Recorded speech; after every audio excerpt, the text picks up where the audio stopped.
Good morning everyone. मेरा मेरा नाम मोनिका है और मैं एक्चुअली आज मैं आपसे मैं आज पब्लिक स्पीकिंग के बारे में यानी कि नहीं मैं एक्चुअली शुरुआत के बारे में मतलब 1 सेकेंड। आप में से कितने लोगों को लग रहा है कि अभी मैंने जो कहा वो बहुत अनकंफर्टेबल है?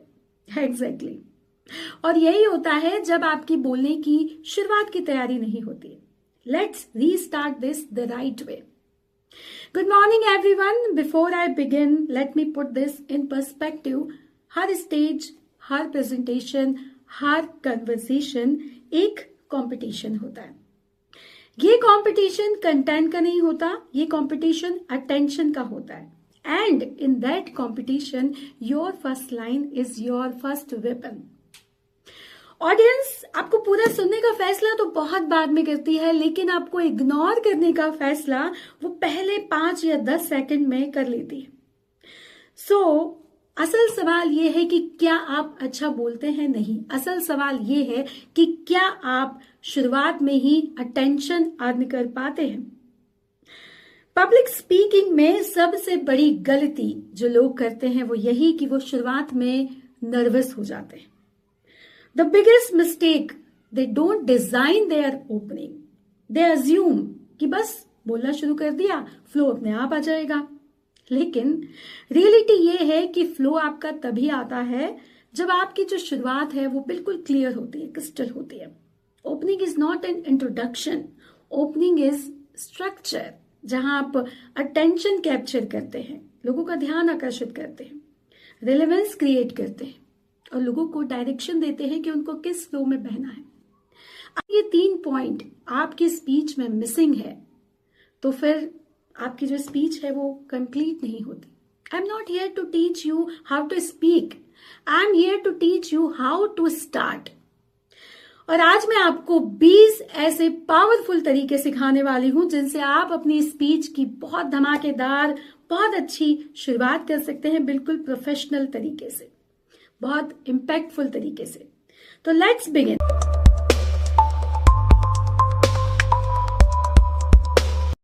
Tip number 1, poetry opening. आप किसी कविता को बोलकर अपनी शुरुआत कर सकते हैं।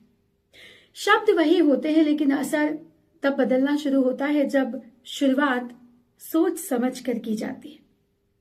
आज हम उसी कला की बात कर रहे हैं जहां बोलना नहीं बल्कि शुरू करना सिखाया जाता है। आप कोई भी कविता बोलकर अपनी शुरुआत कर सकते हैं। जैसे आप ये कह सकते हैं कि वाणी में नहीं विचारों में गहराई चाहिए, शुरुआत में पहचान की परछाई चाहिए, मंच तो अवसर भर देता है सबको, पर प्रभाव के लिए कुछ अलग आगाज चाहिए। टिप नंबर 2, आप किसी शेरो शायरी के साथ शुरुआत कर सकते हैं। कुछ अच्छा शेर बोल सकते हैं। जैसे आप ये बोल सकते हैं कि अंदाज बयां से ही बात असर करती है, वरना अल्फाज तो दीवारों पर भी लिखे होते हैं। और आज हम उसी अंदाज की बात कर रहे हैं जिससे आपको सिर्फ सुना नहीं, महसूस करना भी सिखाया जाएगा। टिप नंबर 3, क्वेश्चन के साथ ओपनिंग। आप कोई सवाल पूछकर अपनी ऑडियंस का ध्यान आकर्षित कर सकते हैं। जैसे आप ये पूछ सकते हैं कि if I give you just 10 second to prove yourself on stage, what will be your first line? Will you speak or will you freeze? तो अगर ऐसा कोई सवाल आप पूछेंगे तो लोग सोचने पर मजबूर हो जाएंगे और वो आपके साथ कनेक्ट हो जाएंगे। टिप नंबर 4, कोट के साथ ओपनिंग। आप किसी कोटेशन को बोलकर, कोई कोट बोलकर जो किसी प्रसिद्ध व्यक्ति का है, कुछ खास उस विषय से जुड़ा है, उसको बोलकर अपनी स्पीच की शुरुआत कर सकते हैं। जैसे आप कह सकते हैं कि great speakers don't deliver content, they design attention. और आज हम वही डिजाइन सीखेंगे। तो जब आप कोई ऐसा कोट बोलते हैं तो हम ऑडियंस का ध्यान अपनी ओर आकर्षित करते हैं। Tip number 5, story telling opening. आप कोई बढ़िया सी कहानी सुनाकर शुरुआत कर सकते हैं। In every room there are 2 kinds of speaker, one who speaks and one who is heard. फर्क फर्क बस यही है कि उनकी शुरुआत कैसे हुई। एक बहुत ही साधारण भाषा के साथ एक बार एक लड़की ने स्टेज पर अपनी स्पीच को बोलना शुरू किया। उसने स्टेज पर जाते ही एक प्यारा सा गीत गाया, उसकी 2 लाइन गुनगुनाई और सभी लोग उसको ध्यान से सुनने लगे। वहीं एक प्रोफेशनल स्पीकर ने उसके बाद उसकी स्पीच दी, लेकिन उसने इतने कठिन जटिल शब्दों का इस्तेमाल किया कि लोगों को उसकी स्पीच के दौरान नींद आने लगी। तो बताइए कि किसका प्रभाव ज्यादा पड़ा? साधारण शब्दों वाली लड़की का ना। तो इस तरह से जब आप कोई किस्सा सुनाते हैं, कहानी सुनाते हैं, तो दर्शक निश्चित तौर पर आपके साथ जुड़ जाते हैं। Tip number 6, data opening. आप कोई डेटा, कोई आंकड़े बता सकते हैं, कोई चौंकाने वाली बात कह सकते हैं कि हाल ही के एक रिसर्च में ये पता चला है कि लोगों का जो अटेंशन है वो मिलेगा या नहीं, ये कुछ सेकंड्स में ही पता चल जाता है। इसके लिए कोई पूरा मिनट भी नहीं लगता। And that decision depends on how you begin. तो इस तरीके से आप शुरुआत कर सकते हैं। Tip number 7, bold statement. आप कुछ ऐसा कहिए स्टेज पर जो बहुत अलग हो। जैसे आप कहिए कि आप फेल हैं स्टेज पर, अगर आप शुरुआत करना नहीं जानते। Tip number 8, silence opening. मौन रहिए, कुछ मत कहिए, लोगों को मुस्कुरा कर देखिए। ये टिप्स हमेशा काम करती है, आजमा के देखिएगा। टिप नंबर 9, ऑडियंस के साथ बातचीत।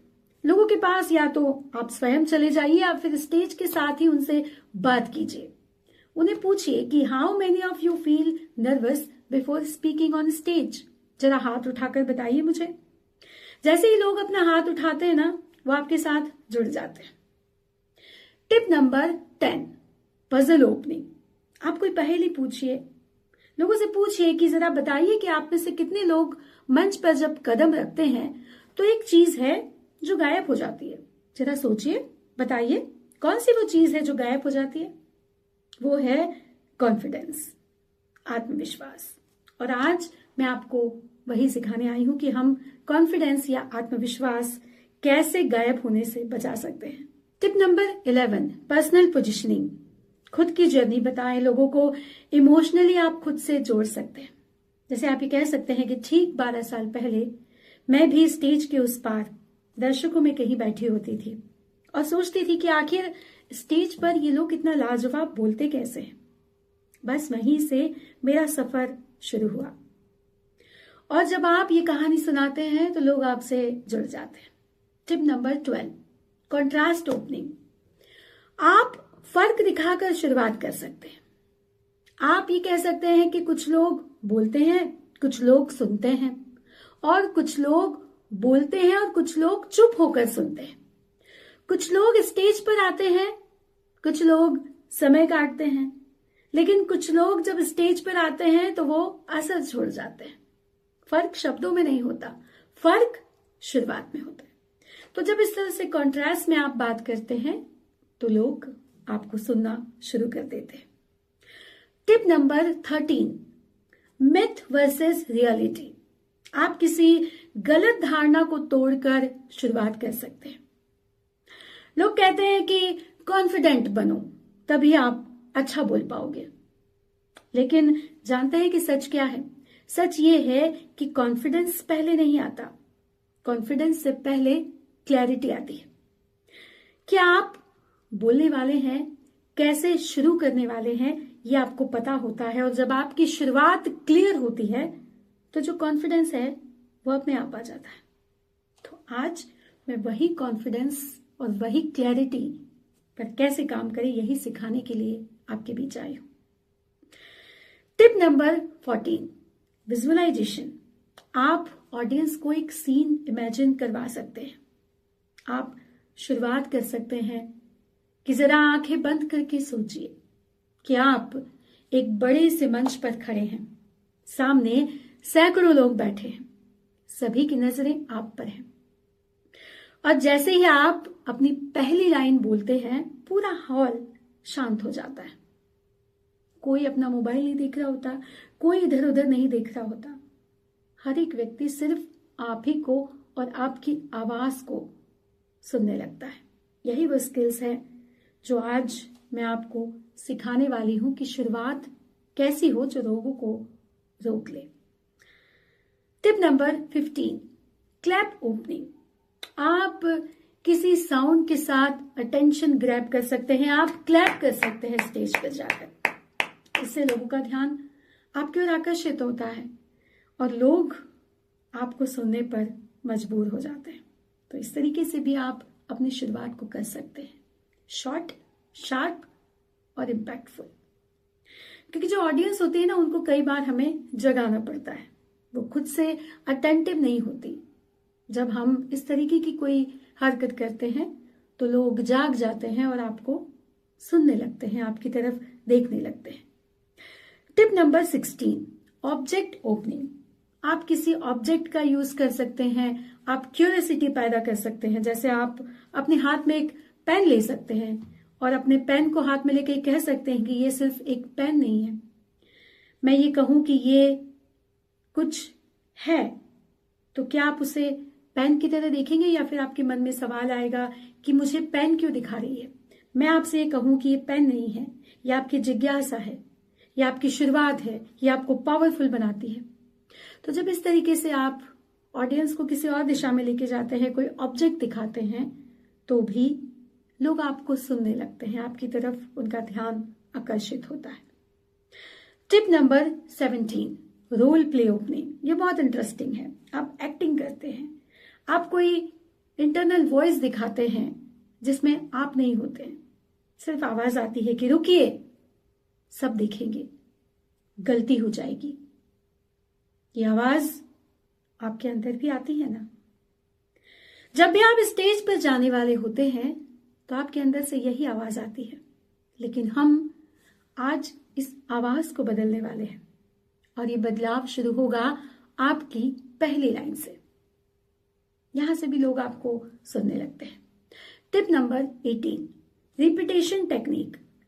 आप किसी एक लाइन को दोहराते हैं, इम्पैक्ट क्रिएट करते हैं, बार बार जब बोलते हैं तो शुरुआत इंपॉर्टेंट है, बहुत इंपॉर्टेंट है, बहुत ज्यादा इंपॉर्टेंट है, बहुत खास है, क्योंकि लोग आपकी पूरी स्पीच भूल सकते हैं लेकिन आपकी शुरुआत, आपकी पहली लाइन को कभी नहीं भूलते। या तो वो लाइन उन्हें रोकती है या फिर आप अपना ध्यान खो देते हैं। Tip number 19, challenge opening. आप ऑडियंस को कोई चैलेंज देते हैं और इसके साथ शुरुआत करते हैं। आप ये कह सकते हैं कि आज मैं आपको एक चैलेंज देती हूं। अगली बार जब आप स्टेज पर जाए ना, तो आपकी पहली लाइन ऐसी होनी चाहिए कि लोग अपना मोबाइल बंद करके रख दें। और अगर ऐसा नहीं हुआ तो समझ लीजिए कि आपने अभी शुरुआत पर बिल्कुल काम नहीं किया है, आपको शुरुआत पे काम करना बाकी है। आज हम उसी चैलेंज को जीतने की तैयारी करेंगे और मैं उसी की मदद करने के लिए यहां पर आई हूं। टिप नंबर 20, वन लाइन पंच ओपनिंग। आप कुछ ऐसे स्ट्रॉन्ग लाइन बोलिए जो कि पंच लाइन हो, जो कि बहुत बेहतरीन हो। आपकी शुरुआत ही आपकी पहचान है। आप क्या बोलते हैं वो बाद में आता है, लेकिन आप कैसे शुरू करते हैं वो पहले आता है। और अगर शुरुआत आपकी स्ट्रांग होती है तो आधी जीत तो वहीं हो जाती है। तो इस तरीके से भी आप लोगों का ध्यान आकर्षित कर सकते हैं। नाउ रिमेंबर, मेथड्स बहुत हैं लेकिन सिलेक्शन ही स्किल है। Keep it simple, keep it clear, keep it audience centric. Pause is power. Clarity is confidence. Don't memorize everything. Just own your first line. So next time when you step on stage, don't ask what to speak. Ask how to begin. Because if the beginning wins, the speech wins. Thank you. दोस्तों, मुझे उम्मीद है कि मेरा आज का video आपको बहुत अच्छा लगा होगा, आपके लिए बहुत यूजफुल होगा, क्योंकि स्पीच की शुरुआत कैसे करें ये बहुत ज्यादा मायने रखता है। आप यदि इन टिप्स को अपनाएंगे, इस पर काम करेंगे, तो मेरा वादा है और मेरा दावा है कि आप अपनी स्पीच की बहुत अच्छी शुरुआत कर पाएंगे और मंच पर एक मंजे हुए वक्ता की तरह बोल पाएंगे। मेरी शुभकामनाएं आपके साथ हैं और मैं हमेशा आपकी मदद के लिए तैयार हूं। यदि आपको कहीं भी कोई कंफ्यूजन है, मेरी मदद की जरूरत है, तो प्लीज आप मुझे कमेंट बॉक्स में बताएं। मैं आपकी मदद जरूर करूंगी और आपको एक अच्छा वक्ता बनाने में मदद करूंगी। तो चलिए दोस्तों, आज का वीडियो बस यहीं तक। यदि आपको मेरा वीडियो अच्छा लगा हो तो इसे शेयर कीजिएगा और उन लोगों तक पहुंचाइएगा जो मंच पर अच्छा बोलना सीखना चाहते हैं। दोस्तों, यदि आपके कोई सुझाव है तो आप मुझे कमेंट बॉक्स में जरूर बताइएगा। और यदि आप मेरे चैनल पर पहली बार आए हैं तो प्लीज मेरे चैनल को सब्सक्राइब जरूर कर लीजिएगा, क्योंकि मैं पब्लिक स्पीकिंग से जुड़े विषयों पर वीडियो बनाती हूँ। तो आज का वीडियो यहीं तक। मिलते हैं अगले किसी नए वीडियो में, अगले किसी नए विषय के साथ। तब तक आप अपना और अपनों का ख्याल रखिए। धन्यवाद दोस्तों। जय हिंद, जय भारत।